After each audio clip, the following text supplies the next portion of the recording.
60 سال بعد واقعہ حادثہ پیش آیا، اس پر میں تفصیلی گفتگو نہیں کر سکتا، وہ شاہ صاحب تشریف لائیں گے انشاءاللہ، وہ اس پر سیاح حاصل تبصرہ فرمائیں گے. تمام شیعہ سنی مورخین، تمام شیعہ سنی مورخین اس بات پر متفق ہیں کہ محرم کی 10ویں کو یہ جو کچھ آج ہو رہا ہے یہ واقعہ کربلا کے پورے 300 سال بعد شروع ہوا. ایک تو خود واقعہ کربلا رسول اللہ صلی اللہ علیہ وسلم سے 60 برس بعد یا 58 برس بعد تقریباً واقعہ خود رسول اللہ کے بعد ہو رہا. پھر اس واقعے کے ٹھیک 300 سال بعد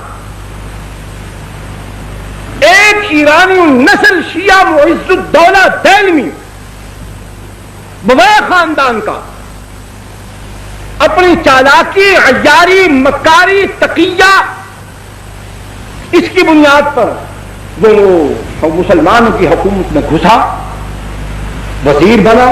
اس نے بغداد کے اندر سب سے پہلے جلال الدین سیوطی رحمۃ اللہ علیہ اور غالباً البدایہ والنہایہ والے بزرگوں نے 351 ہجری لکھا ہے، باقی تمام بزرگوں نے 352 ہجری میں معز الدولہ دہلوی رافضی شیعہ نے، ایرانی تھا، اس نے سب سے پہلے 10ویں محرم کو حکم جاری کیا کہ بازار بند کر دیے جائیں، نان بائی پکانا بند کر دے. حکمن کہا کہ عورتیں اپنے سروں کو کھول کر، بالوں کو بکھرا کر، سیاہ لباس پہن کر، سروں میں خاک ڈالتی ہوئی، منہ پر تھپڑ مارتی ہوئی، اپنے کپڑے چاک کرتی ہوئی بازار میں نکلے. یہ حکمن اس نے کرایا. نمبر 2، سب سے پہلے قبہ گنبد نما ایک گنبد بنوا کر شہر کے چوک میں رکھوایا، اس پر ٹاٹ ڈالے، وہ نمونہ بنایا سیدنا حسین رضی اللہ تعالیٰ عنہ کے مزار کا. یہ پہلا کام روسی نے کیا. تیسرا، اپنے دور حکومت کے اندر بغداد کی تمام مساجد کے دروازوں پر تمام صحابہ کرام بالخصوص سیدنا معاویہ رضی اللہ تعالیٰ عنہ پر لعنت لکھی ہوتی تھی. یہ معز الدولہ دہلوی حرام خور خنزیر، سب سے دنیا کا کوئی مورخ یہ بات ثابت نہیں کر سکتا.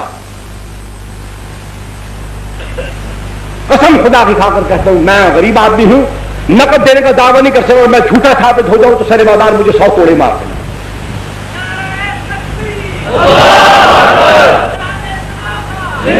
سیدنا حسین رضی اللہ تعالی عنہ کی شہادت کے ٹھیک 300 سال بعد معز الدولہ دہلوی، نام یاد رکھیے، شیعہ تھا، مکاری سے وزیر اعظم بن گیا، بغداد پر قبضہ کر لیا، وہاں اس نے حکمن 10ویں محرم کو یہ کام شروع کروایا. عورتوں کو حکمن باہر بھیجا کہ سر کھولو، بال کھولو، سیاہ لباس پہنو، سینہ کوبی کرو، اپنے منہ پر تھپڑ مارو، سر میں راکھ ڈالو، نوح خانی کرو، با پیدا کرو. پھر سمجھ لو کہ یہ کیا آسان طریقہ تھا کہ جب عورتیں نوجوان ہوں، خوبصورت ہوں، سیاہ لباس ہو، بال کھلے ہوں، وہ واویلا کرتی ہوں تو تماشا ہوگا کہ نہیں ہوگا؟ دیکھنے والا کون کون شیطان کہاں کہاں سے اٹھ کر نہیں آئے گا. اور یہاں تو وہ کیا ہے یہ اس حالت میں وہ یاد نہیں آ رہا، فارسی کا شعر ہے کہ بڑے بڑے عباد اور زہاد جو ہوتے ہیں ان کا وضو بھی ٹوٹ جاتا ہے، تسبیحیں ہاتھ سے چھوٹ جاتی ہیں. اس انداز میں اگر بازار کے اندر حسن کی فراوانی ہو اور جلوہ یار یوں حشر بدامہ ہو کر نکلے تو پھر کہاں کون ٹھہر سکتا ہے؟ بغداد کی سرزمین، بادشاہ کا حکم، اقتدار کا حکم، پھر کون نکلا ہوگا اور کس کس کو نکالا گیا ہوگا؟ کیسی کیسی ڈھونڈ ڈھونڈ کر نکالی ہوں گی، کیسے کیسے جلوے مہیا کیے گئے ہوں گے، کیسی کیسی افسرائیں نرتقیں دکھاتی ہوئی وہاں جلوہ افروز ہوئی ہوں گی.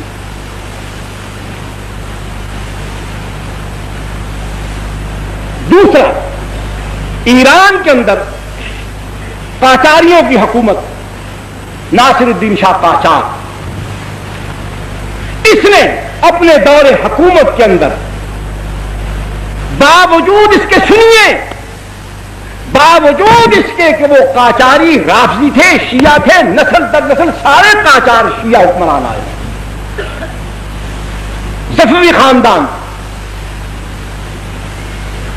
انہوں نے بڑے ظلم کیے ایران کے اندر۔ حالانکہ یہ مسلمانوں کی مفتوحہ سرزمین ہے، سیدنا عمر بن الخطاب رضی اللہ تعالیٰ عنہ کے زمانے سے لے کر حضرت معاویہ بن ابی سفیان سب کہیے رضی اللہ تعالیٰ عنہ تک یہ ایران کی سرزمین بار بار سر اٹھاتی رہی، اور اس کو اللہ کے پاک پیغمبر کے تربیت یافتہ دنیا کے سب سے اعلیٰ اور مہذب انسانوں نے اس کو جس طریقے سے اس کو رام کرنا چاہیے تھا، تہذیب سکھانی چاہیے تھی، اس کو سمجھایا، سکھایا، لتاڑا پتاڑا چٹھاڑا فتح کیا، دین سمجھایا، لیکن پھر وہاں رافضیت کیوں پھیل گئی؟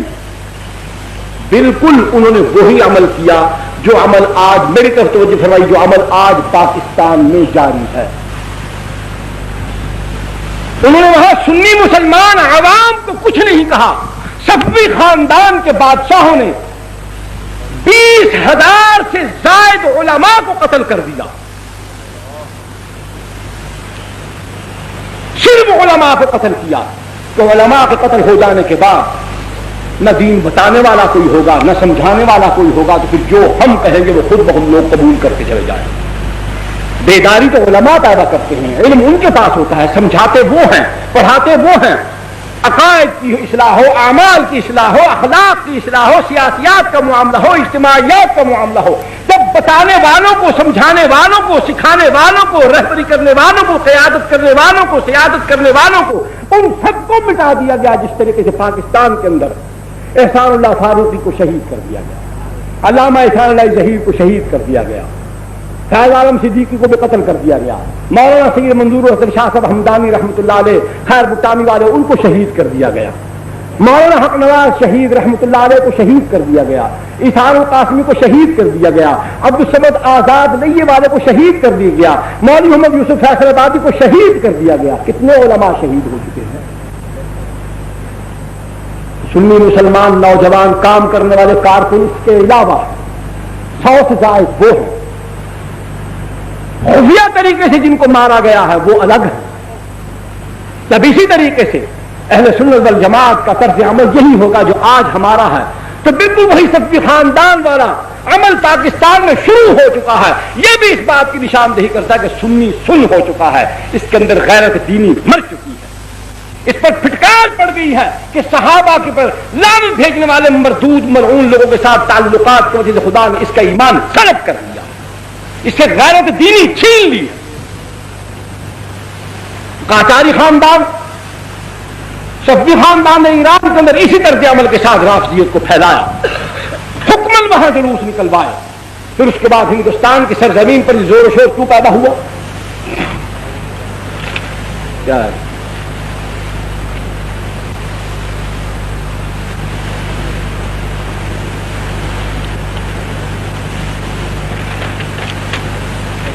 ہندوستان کے اندر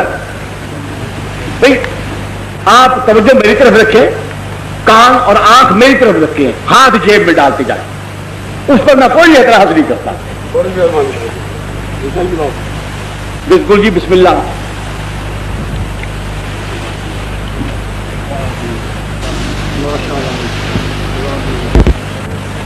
توجہ میری طرف رکھیں، یہ بیٹھو۔ ہندوستان میں اورنگزیب عالمگیر رحمت اللہ علیہ کے بعد لکھنؤ کے علاقے میں، اودھ کے علاقے میں، یہاں ایک گورنر تھا، نمائندہ تھا مغلیہ سلطنت کا۔ مغلیہ سلطنت کے اندر جب زوال آیا، کمزوری آئی، طوائف الملوکی پھیلی، ہر علاقے میں جہاں جہاں کوئی گورنر تھا وہ اپنی طور پر بادشاہ بن بیٹھا، القابات اپنے بنا لیے، اپنے علاقے کو، صوبے کو اس نے خود ایک سلطنت بنا لیا۔ یہ دور تھا، حکومت کمزور ہو گئی، تو وہاں پر بہمنی خاندان جو تھا انہوں نے لکھنؤ، جونپور اور فیض آباد، ان علاقوں کے اندر انتہائی سختی کے ساتھ، اپنی پوری قوت کے ساتھ، پوری قہرمانی کے ساتھ وہاں پر رافضیت کو فروغ دیا، جو آدمی محرم کے دنوں میں باہر نہیں نکلتا تھا، تعزیے کے جلوس میں شریک نہیں ہوتا تھا، اس کو سزا ملتی تھی۔